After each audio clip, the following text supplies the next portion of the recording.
ஒரு பெரிய ஆலமரத்தின் அடியில் துறவி ஒருவர் அமர்ந்திருந்தார். அவருக்கு கண் பார்வை கிடையாது. அப்போது அந்த வழியாக வந்த ஒருவன், ஏ கிழவா, யாராவது இந்த வழியாக சென்றார்களா என்று மரியாதையின்றி அதிகாரத்துடன் கேட்டான். அதற்கு அந்த துறவி, அப்படி யாரும் சென்றதாக தெரியவில்லை என்று சொன்னார். சிறிது நேரம் கழித்து மற்றொருவன் வந்து, ஐயா, இதற்கு முன் யாராவது சென்றார்களா என்று கேட்டார். அதற்கு அத்துறவியோ, ஆம், சற்று முன் இதே கேள்வியை கேட்டு சென்றான் என்றார். மீண்டும் சிறிது நேரம் கழித்து இன்னொருவன் வந்தான்.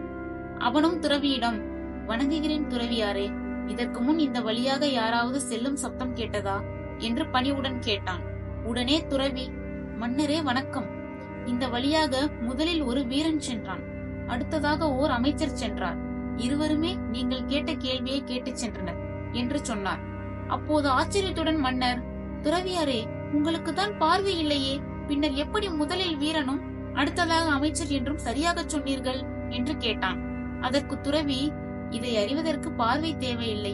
அவரவர் பேசுவதை வைத்தே அவர் யார், அவர் தகுதி என்ன என்பதை தெரிந்து கொள்ளலாம் என்று சொல்லி, முதலில் வந்தவன் சற்றும் மரியாதையின்றியும் அடுத்து வந்தவரின் பேச்சில் அதிகாரமும் உங்களது பேச்சில் பணிவும் தென்பட்டது என்று பொறுமையாக விளக்கி கூறினார்.